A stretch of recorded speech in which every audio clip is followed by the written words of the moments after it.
Hello ji everyone, how are you all. मेरी screen नज़र आ रही है सबको?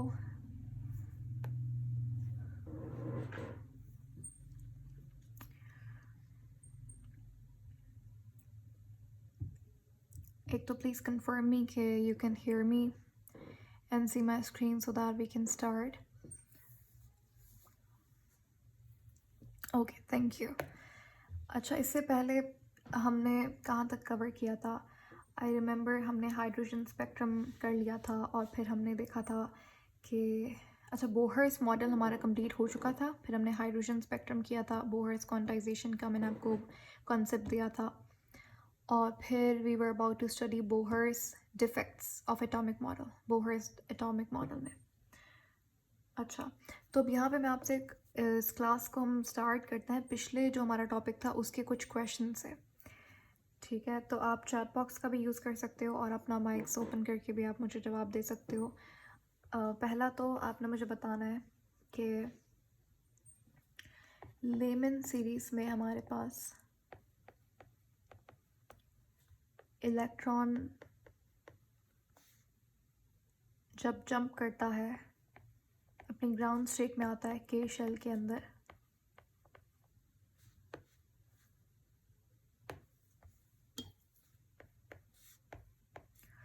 तो यहाँ पे कौन से इलेक्ट्रोमैग्नेटिक वेव्स रिलीज होती है? UV raises. यूवी, ओके, बिल्कुल सही। यूवी रेस जो है वो इमिट होती है, लेमन में यूवी होती है। लेमन के बाद अगर मैं कहूँ, हमारे पास क्वेश्चन नंबर 2 है आपके पास, जब हमारे पास इलेक्ट्रॉन जो है वो अपनी ground state shell number, let's say shell number 4 के अंदर आता है, ठीक है? तो बताइए यहाँ पे कौन सी सीरीज बनती है?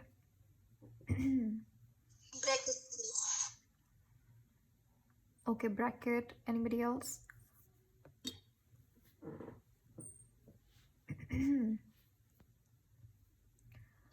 बाल्मर। बाल्मर,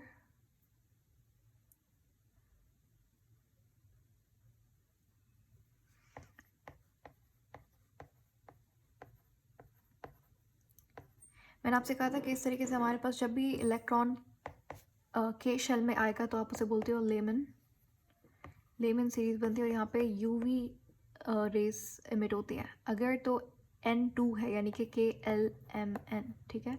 N2 के अंदर लेमन के बाद बाल्मर होता है, तो बाल्मर के अंदर शेल नंबर 2 के अंदर इलेक्ट्रॉन फॉल करता है और यहाँ पे कौन सी रेस सिक्रीट होती है, सिक्रीट नहीं बोल सकते, कौन सी रेस इमिट होती हैं? सिक्रीट वर्ड, हाँ जी, सिक्रीट वर्ड हम ज़्यादातर बायो के अंदर यूज़ करते हैं। यहाँ पे निकलती हैं, इमिट होती हैं, तो विजिबल यहाँ पे करेक्ट, विजिबल लाइट यहाँ पे। तो बेसिकली जितना भी आपके पास जितनी भी सीरीज होंगी, लेमन, बाल्मर, पास्चन, ब्रैकेट, वीफन, तो इन सब के अंदर हमारे पास जो विजिबल पार्ट होगा जिसको आप एक्चुअली नेकेड आई से दे सकते हो, वो बाल्मर पार्ट, बाल्मर सीरीज़ होती है। फिर हमारे पास M यानी कि N3 के अंदर जब इलेक्ट्रॉन आएगा, मैंने आपसे क्या पूछा? N4 का पूछा। N4 कौन सा होता है? लेमन, बाल्मर, बाल्मर के बाद पास्चन होता है, पास्चन के अंदर इंफ्रारेड होती है, और N4 का सही जवाब क्या होगा? लेमन, बाल्मर, पास्चन, ब्रैकेट, सही है। और यहाँ पे भी इंफ्रारेड लाइट इमिट होती है,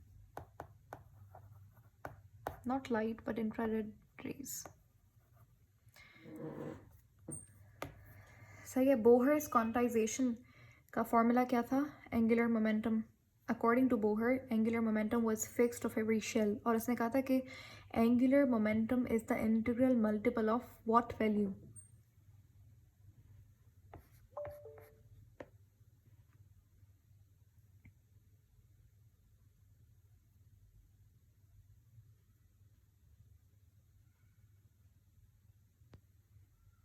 ये हमने बात पढ़ी थी ना कि Bohr's, according to Bohr,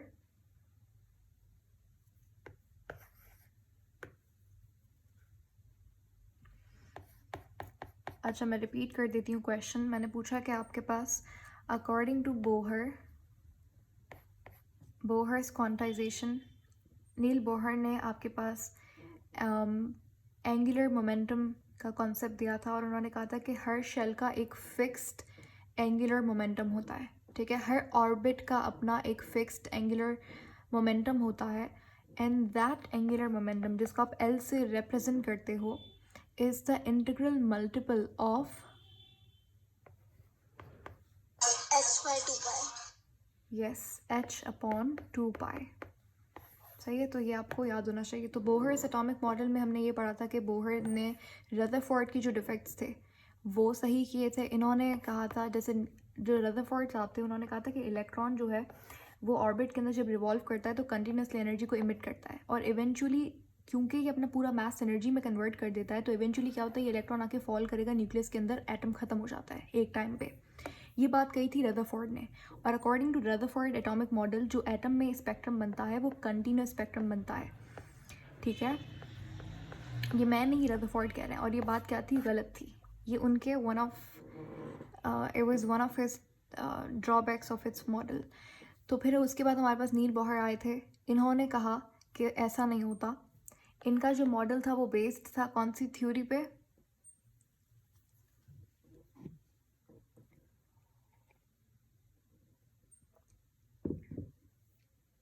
Bohr's atomic model was based on which theory?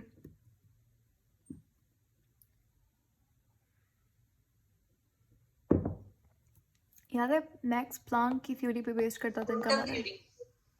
हाँ, मैक्स प्लांक की, हाँ जी, मैक्स प्लांक की क्वांटम थ्योरी, ठीक है। Bohr's atomic model was based on the Planck's quantum theory. तो बोहर ने कहा, अब प्लांक आपको याद है E is equal to H mu, ये प्लांक्स इक्वेशन थी। तो बोहर ने प्लांक क्वांटम थ्योरी का सपोर्ट लेके ये स्टेटमेंट दी थी अपने एटॉमिक स्ट्रक्चर को देते वक्त कि भाई जब इलेक्ट्रॉन एनर्जी इमिट करता है सिर्फ एक ही कंडीशन में, जब वो अपने ग्राउंड स्टेट से हायर एनर्जी लेवल में जाता है और दोबारा से जब वो अपनी ग्राउंड स्टेट में वापस आता है तो यहाँ पे एनर्जी क्या होती है, इमिट होती है। तो इलेक्ट्रॉन एनर्जी इमिट करता है डिसकंटिन्यूस मैनर के अंदर, ठीक है। डिसकंटिन्यूस मैनर के अंदर एनर्जी इमिट होती है इलेक्ट्रॉन से, नॉट कंटिन्यूस मैनर। इसीलिए एटम कौन सा स्पेक्ट्रम बनाता है, डिसकंटिन्यूस स्पेक्ट्रम, जिसको आप क्या कहते हो, लाइन स्पेक्ट्रम भी बोल सकते हो, सही है। तो ये एक बिल्कुल सही बात थी बोहर्स एटॉमिक मॉडल में। इतनी तो समझ आ गया कि बोहर ने ये सारी चीज़ें मैंने रिपीट की हैं, अभी तक हमने कुछ नया नहीं पढ़ा।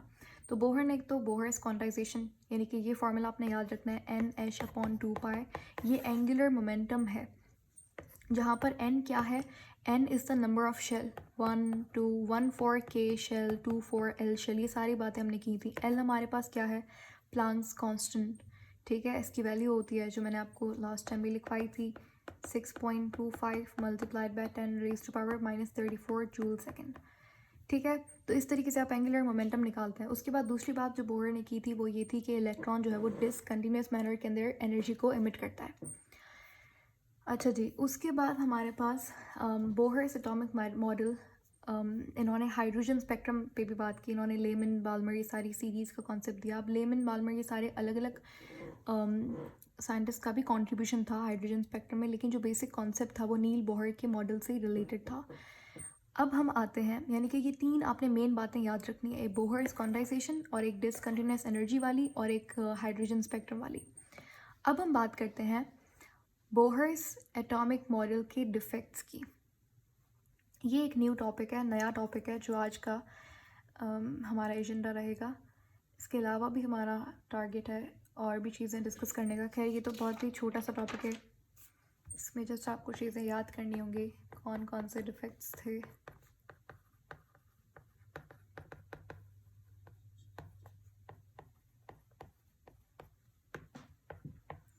सबसे पहले मैंने आपको ये चीज़ ऑलरेडी बताई भी थी लास्ट कुछ वीडियोस के अंदर कि जो बोहर्स मॉडल था वो फोकस था ऐसे एटम्स पे जिनके पास एक इलेक्ट्रॉन होता है। तो हम इसको कह सकते हैं कि बोहर एटॉमिक मॉडल जो था वो सक्सेसफुल था सिर्फ और सिर्फ मोनो एटॉमिक नहीं, मोनोवेलेंट बोले आप। मोनो एटॉमिक तो कोई और चीज़ होती है, जैसे फॉर एग्जांपल ये Cl है तो ये मोनो एटॉमिक है, Cl2 ये डाई एटॉमिक है। खैर एटॉमिक दूसरी चीज़ होती है और मोनोवेलेंट दूसरी चीज़ होती है। वैलेंट का मतलब होता है वैलेंस शेल के अंदर इलेक्ट्रॉन।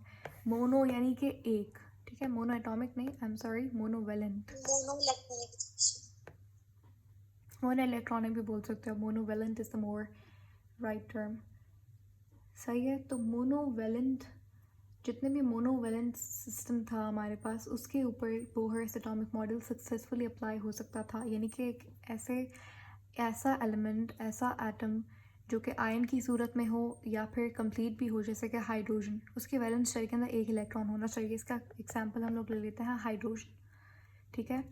इसके अलावा अगर हम आयनिक फॉर्म, वैसे तो अगर आप देखें कि हाइड्रोजन सिर्फ एक ऐसा एलिमेंट है जिसके वैलेंस शेल के अंदर एक इलेक्ट्रॉन होता है, लेकिन अगर फिर इसके अलावा कौन से ऐसे मोनोवेलेंट एलिमेंट्स हो सकते हैं, तो वो हम लोग फिर आयंस पे चले जाते हैं। उसमें फिर आपको लिथियम पॉजिटिव लेना पड़ेगा, ठीक है। किसी ने भी लिखा लिथियम 3 पॉजिटिव। लिथियम 3 पॉजिटिव नहीं हो सकता, क्योंकि लिथियम के पास टोटल इलेक्ट्रॉन्स ही कितने होते हैं, 3 होता है। अगर तीनों इलेक्ट्रॉन्स दे देगा तो उसके वैलेंस शेल में कितना इलेक्ट्रॉन बचेगा? वैलेंस शेल में तो क्या पूरे इलेक्ट्रॉन्स ही उसके चले जाएंगे, 0 इलेक्ट्रॉन्स बचेंगे उसके पास, ठीक है। तो लिथियम 2 पॉजिटिव भी नहीं होगा, लिथियम पॉजिटिव, ठीक है। पहले के अंदर 2 होते हैं, उसके वैलेंस शेल के अंदर 1 इलेक्ट्रॉन। हाँ, 2 पॉजिटिव सही है।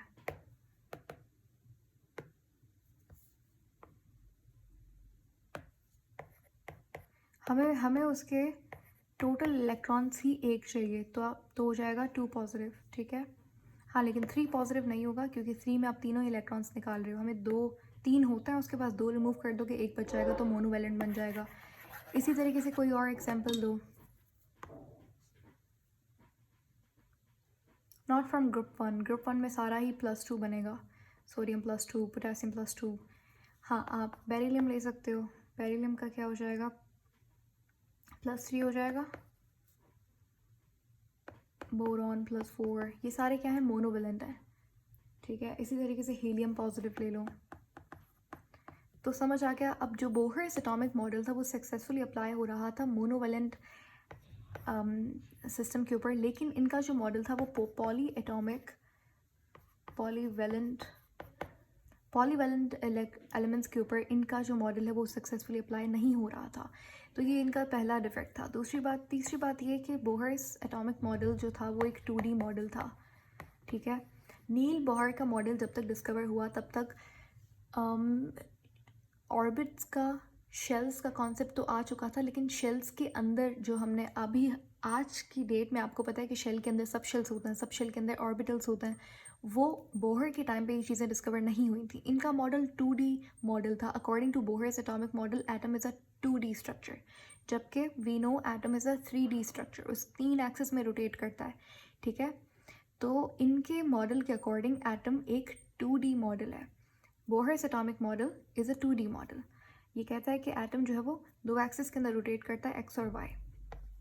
तो ये भी एक डिफेक्ट था। इसके अलावा अब सबसे बड़ा जो मैं आपको यहाँ पे कॉन्सेप्ट दूंगी वो दूंगी, Bohr's atomic model could not explain, क्या एक्सप्लेन नहीं कर सकता था, कुड नॉट एक्सप्लेन।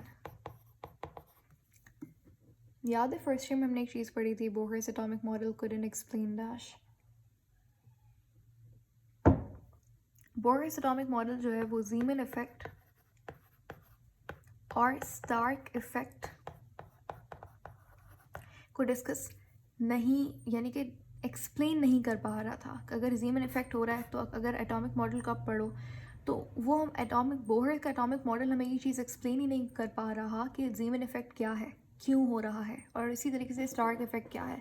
अब इन दोनों अब ये आपका टॉपिक ख़त्म हो गया कि बोहर्स एटॉमिक मॉडल, हमारा टॉपिक ख़त्म हो गया। लेकिन अभी आपको ये अंदाज, थोड़ा सा कॉन्सेप्ट होना चाहिए कि अच्छा ज़ीमन इफेक्ट क्या है और स्टार्क इफेक्ट है क्या।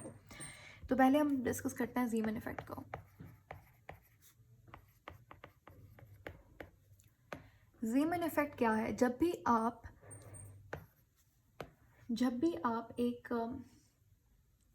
एटम को गुजारते हैं मैग्नेटिक फील्ड में, इसको इस तरीके से समझते हैं।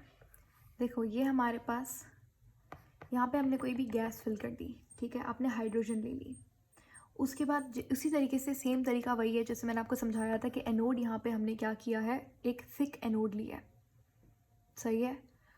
और यहाँ पे मेरे पास कैथोड है, कैथोड यानी कि नेगेटिव चार्ज, एनोड यानी कि पॉजिटिव चार्ज। जब मैंने यहाँ पे करंट दिया, वोल्टेज दिया, तो यहाँ से इलेक्ट्रॉन्स मूव होना शुरू हुए। लेकिन अब एनोड क्या है, मेरे पास एक थिक एनोड है, तो इलेक्ट्रॉन्स पास नहीं हो सकते उस एनोड से, ठीक है। इस चेम्बर के अंदर क्या है, इस चेम्बर के अंदर मैंने हाइड्रोजन गैस को फिल किया है।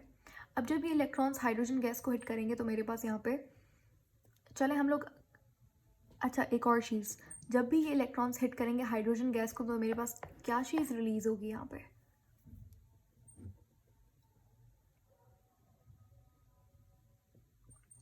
सोच के देखो। ये हमारे पिछले वाले टॉपिक्स का रिवीजन है।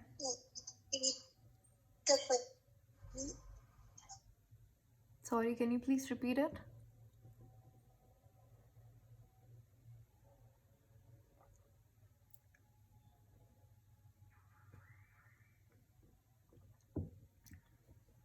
जब ये इलेक्ट्रॉन्स जो कैथोड से निकल रहे हैं, जब ये इलेक्ट्रॉन्स हिट करेंगे हाइड्रोजन गैस को जो इस चेम्बर के अंदर फिल्ड है, तो हमारे पास कौन सी चीज़ रिलीज होगी?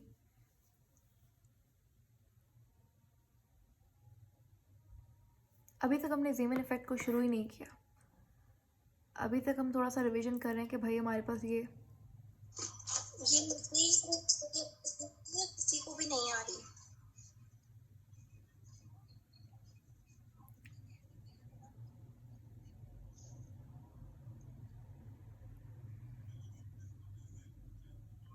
I'm sorry, your voice is cracking a lot. I'm not speaking right now. अच्छा, we can do one But when thing. you were speaking, it was cracking.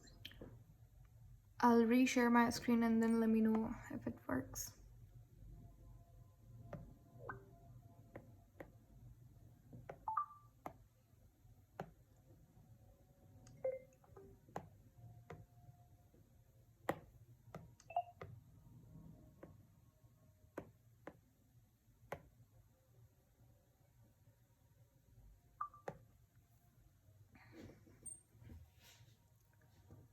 अच्छा मुझे बताओ, how is it now?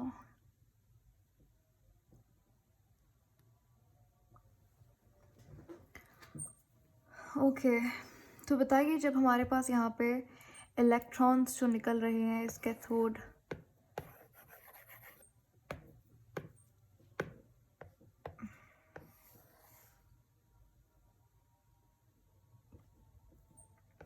ये क्या है, ये एक एनोड है, ये कैथोड है।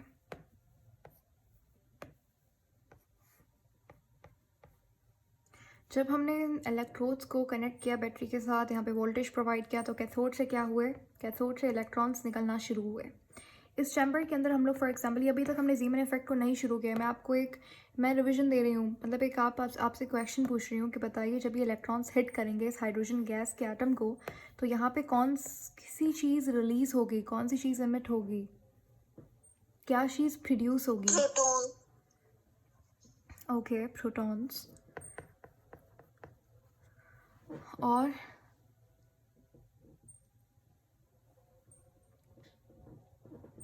एनीबडी एल्स जो कि कंट्रीब्यूट करना चाहता है, जिसको थोड़ा बहुत आइडिया हो रहा है? तो आई होप ये आपने प्रोटॉन लिखा है, नॉट प्रोटीन।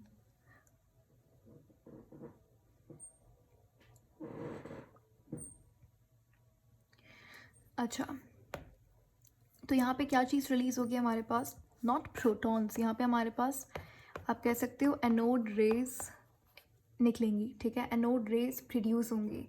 आप प्रोटॉन नहीं बोल सकते कि प्रोटॉन कहाँ पे होता है, न्यूक्लियस के अंदर होता है, तो आप ये कह सकते हो अच्छा न्यूक्लियस यहाँ पे हाइड्रोजन गैस का न्यूक्लियस जो है वो हाई स्पीड में मूव करेगा, तो उसे आप फिर एनोड रेज कहते हो। वरना प्रोटॉन तो न्यूक्लियस के बाहर नहीं आ सकता, इसीलिए एनोड रेज क्या थी, not high moving, high speed पे मूव करने वाले प्रोटॉन्स, बल्कि न्यूक्लियस जब हाई स्पीड में मूव करता है तो आप उसे एनोड रेज कहते हो, नॉट प्रोटॉन्स। रिमेंबर ये चीज़ मैंने आपको लास्ट बहुत सारी क्लासेस में बताई थी कि कैथोड रेज क्या है, हाई स्पीड पे मूव करने वाले इलेक्ट्रॉन्स, ठीक है। fast moving electrons are cathode rays, but if I say fast moving protons are anode rays, तो ये बात गलत होगी क्योंकि ऐसा नहीं हो सकता. प्रोटॉन न्यूक्लियस के अंदर होता है, न्यूक्लियर फोर्स बहुत स्ट्रांग होती है जिसकी वजह से प्रोटॉन नहीं निकल पाता बल्कि ये पूरा का पूरा न्यूक्लियस ही मूव करना शुरू कर देता है. Is that clear?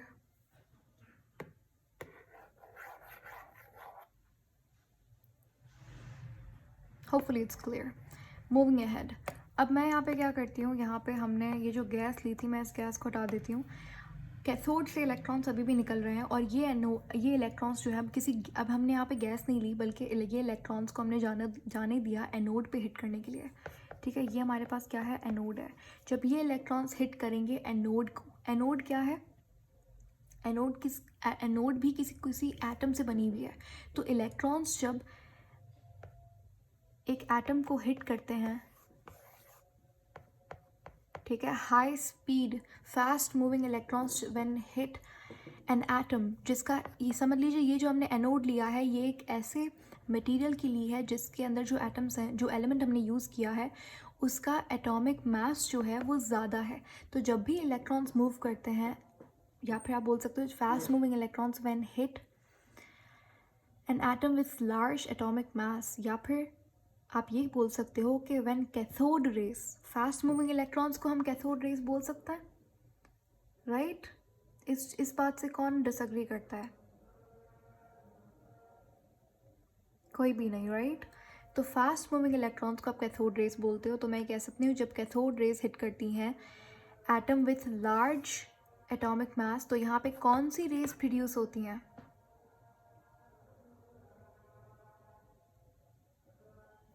कौन सी इलेक्ट्रोमैग्नेटिक रेज यहाँ पे प्रोड्यूस होती हैं?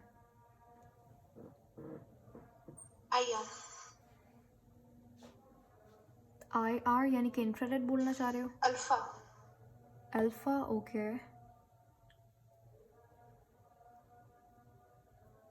तो इस चीज़ को याद कर लीजिए, जब भी हमारे पास फास्ट मूविंग इलेक्ट्रॉन्स हिट करते हैं एक ऐसे एटम का जिसका एटॉमिक मास ज़्यादा होता है, तो यहाँ पे हमारे पास रेज, इलेक्ट्रोमैग्नेटिक रेज प्रोड्यूस होती हैं. कौन सी? X raise. सही है, यहाँ तक बात समझ आ गई. अब हम लोग आते हैं ज़ीमन इफेक्ट के ऊपर जो हमारा टॉपिक है. ये इतनी बातें मैंने आपको क्यों करवाई, क्योंकि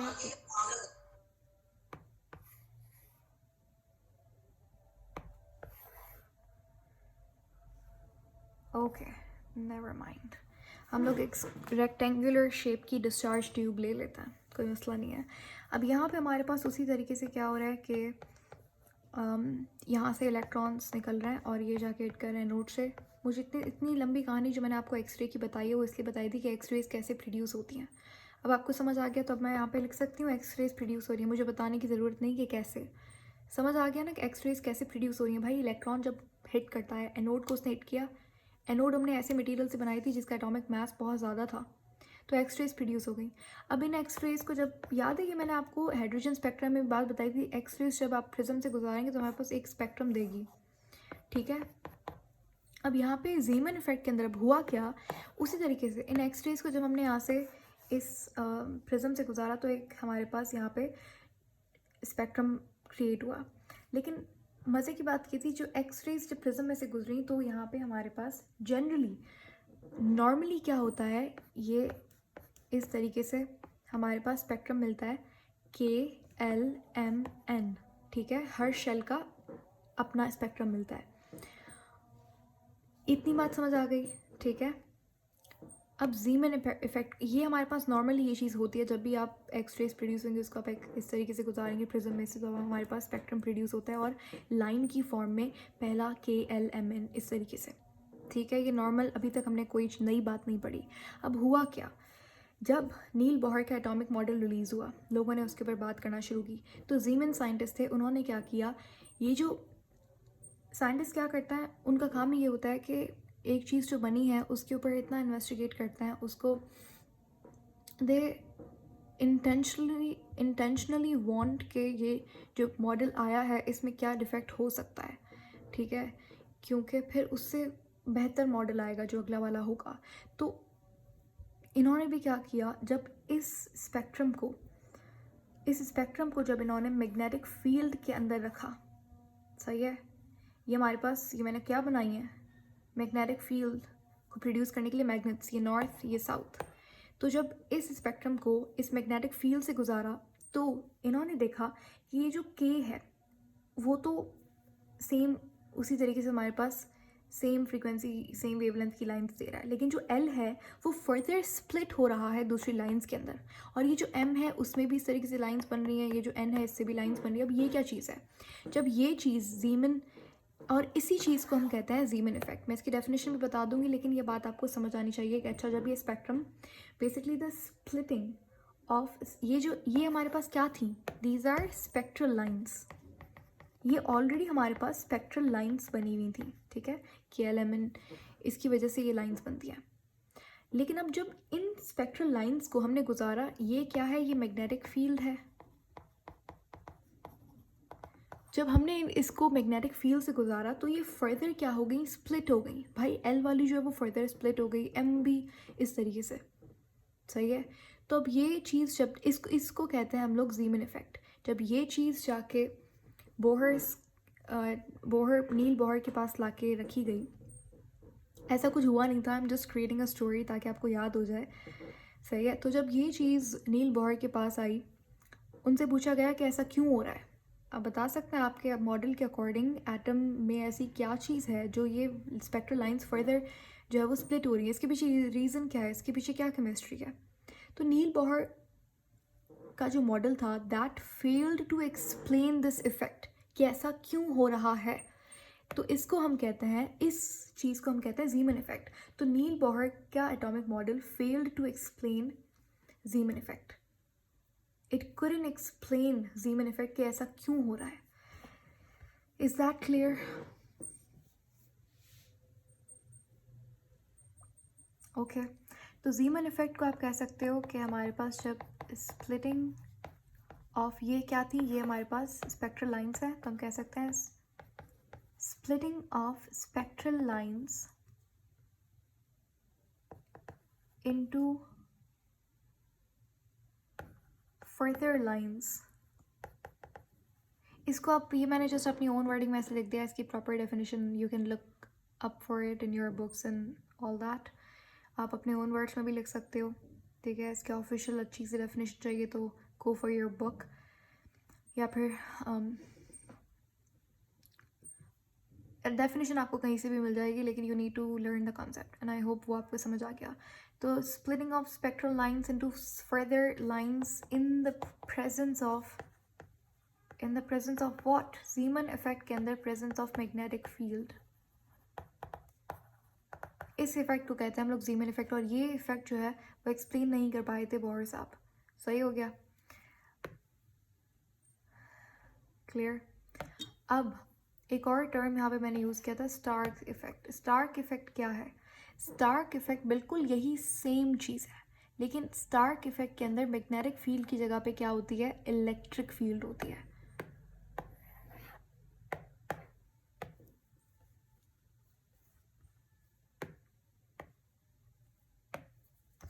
सही है, तो यहाँ पे हम लोग क्या करते हैं, इलेक्ट्रिक फील्ड लिख देते हैं स्टार्क इफेक्ट में।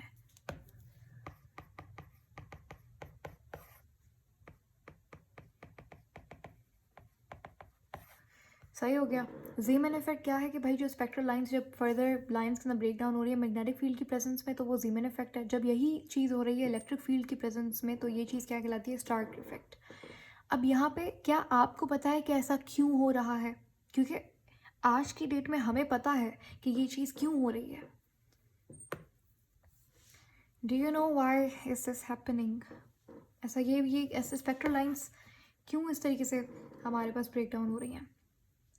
ओके, तो हमारे पास जो नेक्स्ट मॉडल्स आए उन्होंने इसी चीज़ को कवर किया, और फिर कॉन्सेप्ट आया स्पेक्ट्रम इमेट्स। मुझे आपकी बात समझ नहीं आई, if you can elaborate it would be great, लेकिन इसका पीछे रीज़न मैं आपको बता देती हूँ। बेसिकली क्या होता है, यहाँ पे हमारे पास जैसा कि मैंने आपको बताया था अभी थोड़ी देर पहले कि जब बोहर से एटॉमिक मॉडल आया तो हमारे पास शेल्स का कॉन्सेप्ट आ चुका था, लेकिन आज हमें पता है कि शेल के अंदर सब शेल्स भी होते हैं, फिर ऑर्बिटल्स भी होते हैं। तो बेसिकली इसका रीज़न क्या है कि हमें पता है कि जो एल है, अब ये जब प्रिज्म में से गुजरा तो ये स्पेक्ट्रल लाइंस तो बन गई, KLMN ये अलग अलग तो हो गए, लेकिन जब फर्दर आप इसके ऊपर एनर्जी लगाते हैं मैग्नेटिक फील्ड के अंदर, इलेक्ट्रिक फील्ड में, तो ये और ज़्यादा स्प्लिट हो जाते हैं अपने सबशेल्स के अंदर। जैसे हमें पता है K जो है उसके अंदर S सबशेल होता है, L के अंदर SP होता है, M के अंदर क्या होता है SPD, और N के अंदर क्या होता है SPDF। इसीलिए इन सब शेल्स की वजह से ये जो स्पेक्ट्रल लाइन्स थी ये फर्दर ब्रेक डाउन होती हैं। समझ आ गया? अब हमारे पास आज का हमारा टॉपिक ही बेसिकली इनको पढ़ना है। तो बात यहाँ पे ये है कि भाई ये चीज़ फिर हमारे पास एक साइंटिस्ट आए जिन्होंने सबशेल का कॉन्सेप्ट दिया। उनका नाम क्या था? उनका नाम था, कोई बताना चाहेगा?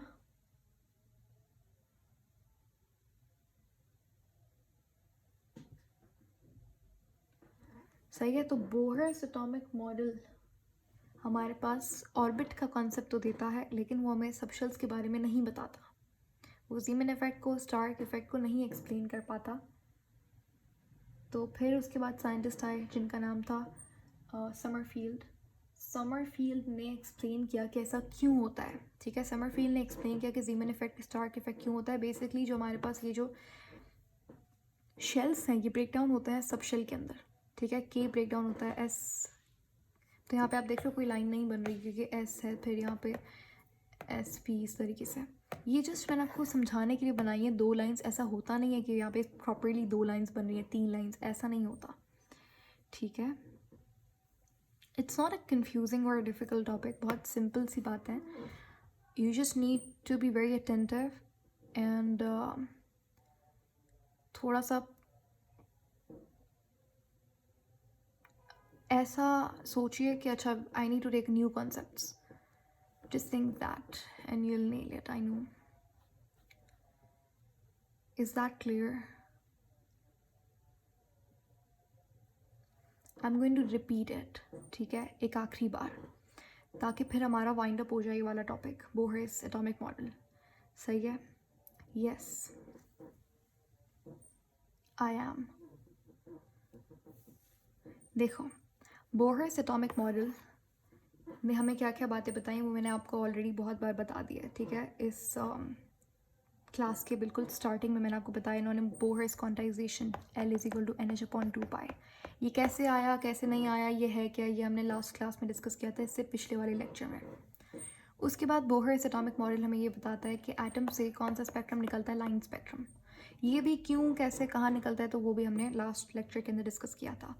उसके बाद बोहर्स एटॉमिक मॉडल हमें और क्या बताता है, हाइड्रोजन स्पेक्ट्रम, वो भी हमने लास्ट क्लास में देखा था। आज का हमारा टॉपिक था बोहर्स एटॉमिक मॉडल के डिफेक्ट्स क्या थे। पहली बात कि बोहर एटॉमिक मॉडल जो है वो मोनोवेलेंट एटम्स के ऊपर अप्लाई होता है, पॉलीवेलेंट पे नहीं होता। ये एक 2D मॉडल है। ये बताता है कि एटम एक 2D स्ट्रक्चर है, यानी कि 2 एक्सिस पे रोटेट करता है, not on the 3rd axis और द Z एक्सिस। तो ये हमें पता है ऐसा तो नहीं है, एटम तो एक 3D स्ट्रक्चर है। उसके बाद सबसे इंपॉर्टेंट पॉइंट आपको याद रखना है कि बोहर एटॉमिक मॉडल ज़ीमन और स्टार्क इफेक्ट को एक्सप्लेन नहीं कर पाता। अब ये है क्या, मैंने आपको डिटेल में एक्सप्लेन कर दिया इससे थोड़ी देर पहले। अभी जस्ट मैं आपको एक रिविजन समरी दे रही हूँ। ठीक है, तो ज़ीमन इफेक्ट क्या होता है, जब भी स्पेक्ट्रल लाइंस बनती हैं तो इन स्पेक्ट्रल लाइंस को अगर आप मैग्नेटिक फील्ड से गुजारोगे तो ये फर्दर ब्रेक डाउन होने लगती हैं। सही है, तो इस कॉन्सेप्ट, इस पूरी फिनोमेना को हम कहते हैं ज़ीमन इफेक्ट। ज़ीमन इफेक्ट क्या है, splitting of spectral lines, further lines में उन ब्रेक डाउन हो जाना इन the presence of magnetic field, इससे आप कहते हो ज़ीमन इफेक्ट। अभी ये सेम ही चीज़ होती है इलेक्ट्रिक फील्ड के अंदर, यानी कि स्पेक्ट्रल लाइंस ब्रेक डाउन होती हैं फर्दर लाइंस के अंदर इन the presence of electric field, तो वो चीज़ कहलाती है स्टार्क इफेक्ट। सही है, अब ये 2 इफेक्ट समझ आ गए। तो बोहर साहब ये एक्सप्लेन नहीं कर पा रहे थे कि ये ज़ीमन इफेक्ट, स्टार्क इफेक्ट है क्या। उसके बाद हमारे पास अब ये मैंने आपको बता दिया कि ऐसा क्यों होता है। ऐसा इसलिए होता है क्योंकि हमें पता है कि ये जो शेल्स हैं जब ये मैग्नेटिक फील्ड में जाते हैं तो ये फर्दर सब शेल के अंदर डिवाइड होता है। हमें पता है ना, शेल के अंदर सब शेल होता है। तो जैसे L के अंदर SP, M के अंदर SPD, N के अंदर SPDF, तो ये अपने फर्दर सब शेल के अंदर डिवाइड हो जाते हैं मैग्नेटिक और इलेक्ट्रिक फील्ड में। ये चीज़ एक्सप्लेन नहीं कर पाए थे नील बोहर। एक साइंटिस्ट आए थे जिन्होंने सब शेल का कॉन्सेप्ट दिया था, उन्होंने ज़ीमन इफेक्ट और स्टार्क इफेक्ट को एक्सप्लेन किया था। उनका नाम था समरफील्ड। स्पेलिंग को कंफर्म कर लीजिएगा, ठीक है। समरफील्ड ने एक्सप्लेन किया था ऐसा क्यों होता है। Okay, I hope it's very clear. अब हम लोग आगे चलते हैं। यहाँ पे हम लोग कुछ क्वेश्चंस कर लेते हैं। मैंने आपसे कहा था बताइए, मैं वर्बली क्वेश्चन पढ़ती हूँ, आपने मुझे आंसर करना है एंड बी वेरी क्विक। ये मैं आपको कोई नए क्वेश्चंस नहीं कर रही, पुराने वाले टॉपिक से रिवीजन कर रही हूँ और ये इंपॉर्टेंट सवाल है जो भी मैं कहूँगी। ये चलें शुरू करते हैं। क्वेश्चन नंबर 1 है आपके पास, cathode rays when strike on anode with large atomic mass produces what?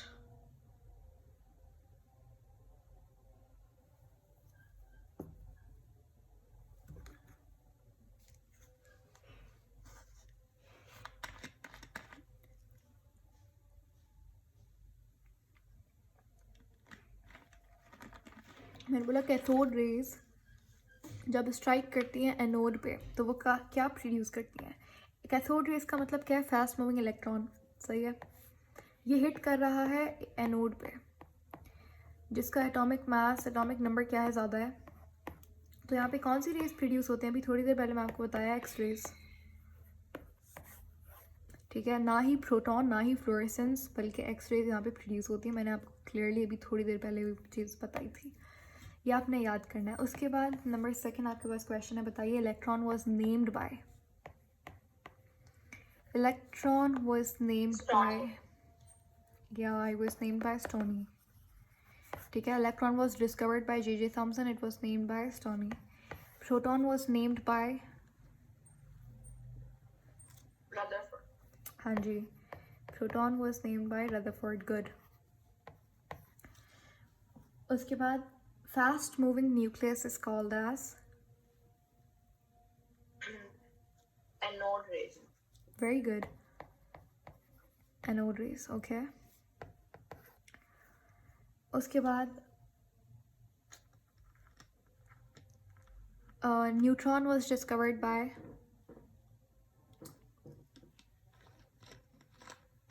James Chadwick. हाँ जी, जेम्स चैडविक। मुझे एक नई चीज़ आपको बतानी थी जेम्स चैडविक के बारे में, न्यूट्रॉन की डिस्कवरी कैसे हुई थी, ठीक है। ये छोटा सा टॉपिक है, इसको कवर कर लेते हैं क्योंकि ये क्वेश्चंस में आया था पास्ट पेपर के किसी क्वेश्चन में। Discovery of neutron was done by which element, by using which element, तो उसका आंसर था बेरिलियम। हुआ क्या था बेसिकली, अब मैं आपको बता रही हूँ कि जेम्स चैडविक, पंजाब बोर्ड में भी टॉपिक है, मेरे ख्याल से सिंध में भी है, तो हर बोर्ड में कहीं डिफरेंट चैप्टर्स के अंदर है।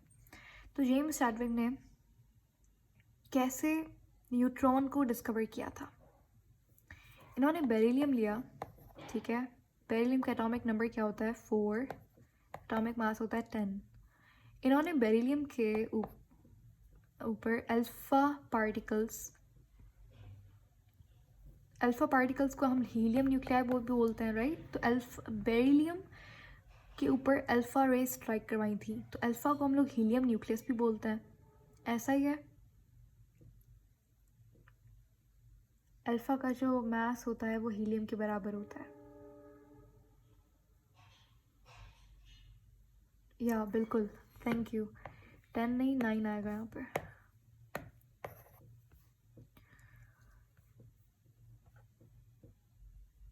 तो इन्होंने क्या किया, इन्होंने जब हीलियम पार्टिकल को बेरिलियम के साथ गुजारा तो यहाँ पे अल्फ़ा नहीं, बेसिकली उन्होंने हीलियम ही लिया था। एक बात याद रखना है आपने कि अल्फ़ा जो होता है ना वो हीलियम न्यूक्लियाई के बराबर होता है,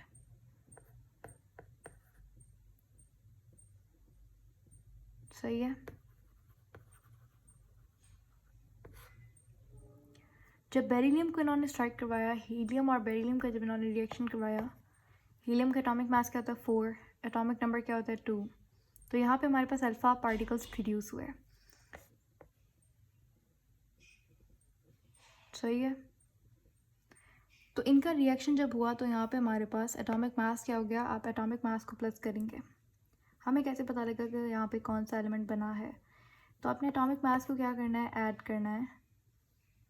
बेसिकली एटॉमिक नंबर को पहले आपने ऐड करना है, 4, 5, 6, तो इससे ये चीज़ पता लग रही है कि कोई ऐसा एलिमेंट की प्रोडक्शन हुई है जिसका एटॉमिक नंबर क्या होता है, 6 होता है। तो इसका मतलब क्या है, कौन सा एलिमेंट यहाँ पे प्रोड्यूस हुआ है?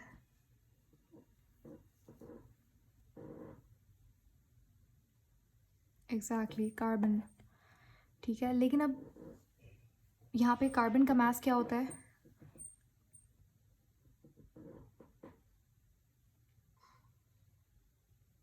12। अब जेम्स चैडविक ने देखा कि अच्छा यहाँ पे कार्बन की प्रोडक्शन हो रही है जिसका एटॉमिक नंबर 6 है, यानी कि एटॉमिक नंबर जो है 4 + 2 वो तो 6 बन रहा है। लेकिन अगर आप मास को देखें तो 9 + 4 12 होता है, नहीं 9 + 4 13 होता है। तो यहाँ पे कार्बन बना है तो कार्बन का एटॉमिक मास तो क्या होता है, 12 होता है। तो जेम्स चैडविक ने देखा कि भाई कार्बन तो मेरे पास मिल गया मुझे, लेकिन वो जो एक AMU का मास था वो कहाँ गया? तो इन्होंने समझा कि कोई ऐसी चीज़ है, कोई ऐसी चीज़ रिलीज़ हुई है यहाँ से एटम ही में से जिसका जो मास है वो ये जो 1 यहाँ पे लूज़ हुआ है वो बेसिकली वो पार्टिकल है। इन्होंने इस चीज़ को नाम दिया न्यूट्रॉन, ठीक है, जिसका कोई चार्ज नहीं था। अब ये इनको कैसे पता लगा होगा कि चार्ज, मास का तो चलो पता लग गया, मास कैसे पता लगा कि हमारे पास यहाँ पे 1 जो है वो लॉस हो रहा है, तो इसलिए इसका न्यूट्रॉन भी 1 का होगा। लेकिन फिर इन्होंने ज़ीरो क्या अपनी मर्ज़ी से लगा दिया, ऐसा नहीं है। इन्होंने क्या किया होगा, आपको क्या लगता है किस तरीके से इन्होंने एटॉमिक चार्ज पता लगाया होगा इसका, न्यूट्रॉन का?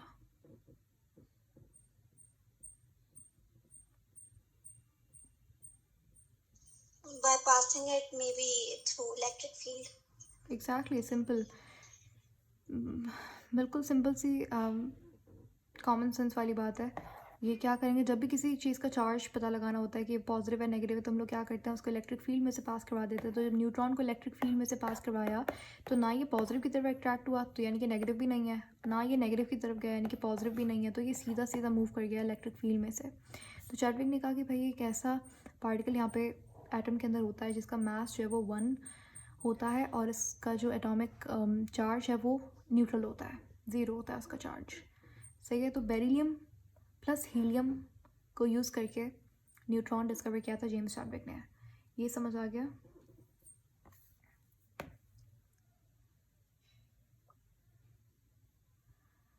अच्छा, उसके बाद हमारे पास हमने पढ़ा, मुझे बताइए शेल नंबर L की बात करते हैं, तो इसका एंगुलर मोमेंटम क्या होगा? इसका MVR किसके इक्वल होगा in terms of pi? 2h/2 मतलब h/pi।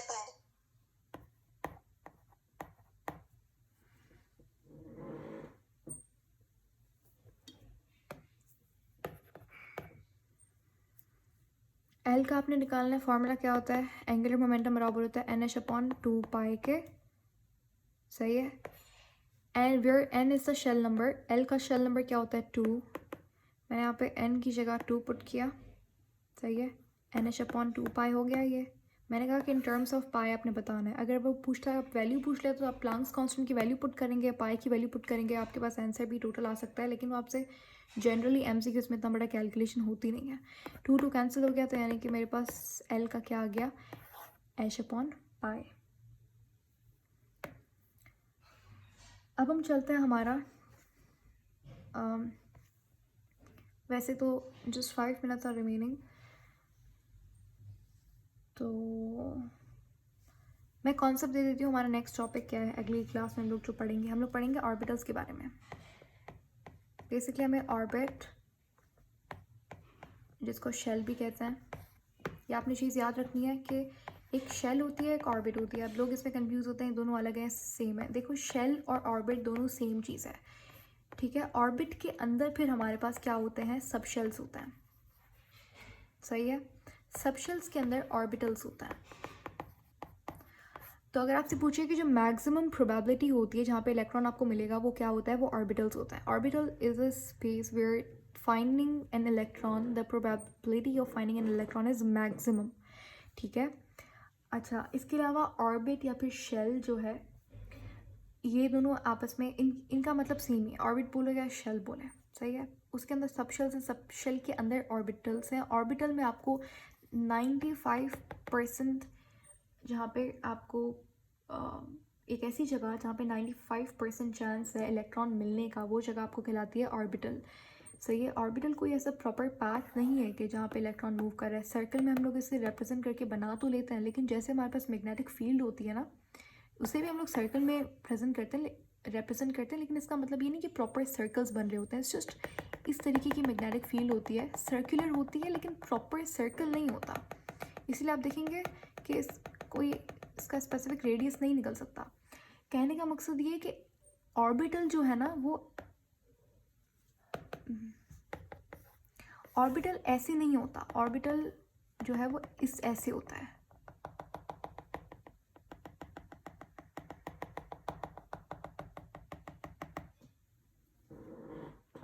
सही है। ऑर्बिटल का दूसरा नाम है इलेक्ट्रॉन क्लाउड। सही है। ऑर्बिटल का दूसरा नाम क्या है? Electron cloud.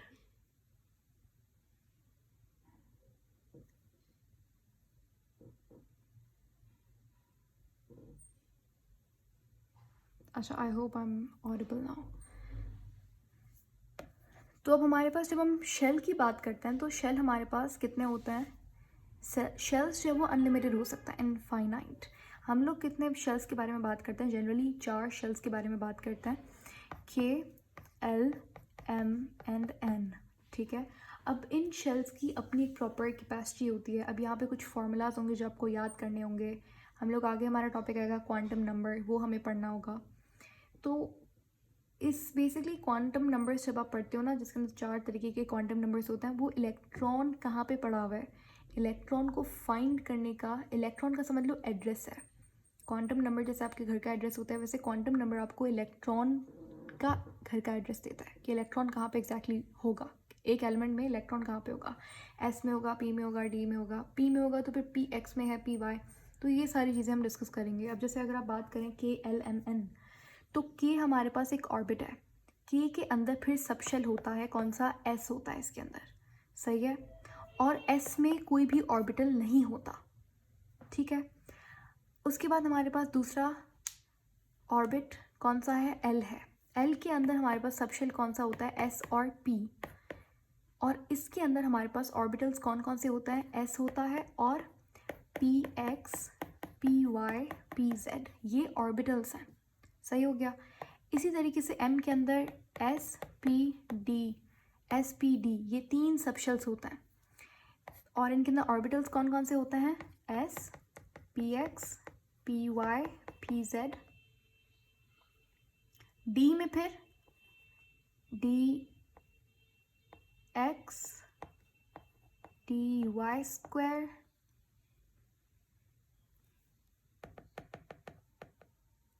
स्क्वायर हम बाद में लगाएंगे, d x y, d y z, d z x,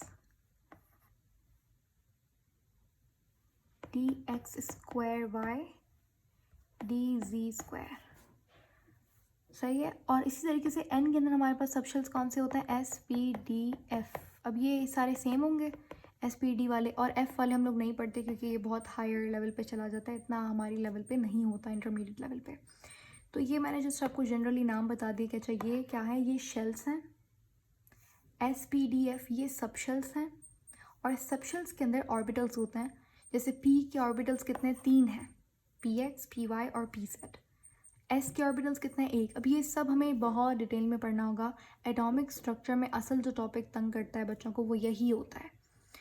सही है। तो आपको ये एटलीस्ट नाम पता होने चाहिए, K L M N, S P D F, P x, P Y, P Z.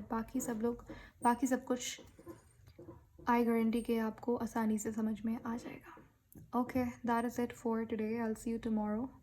No, I will see you on Monday. Yeah, until then, take care. Bye bye.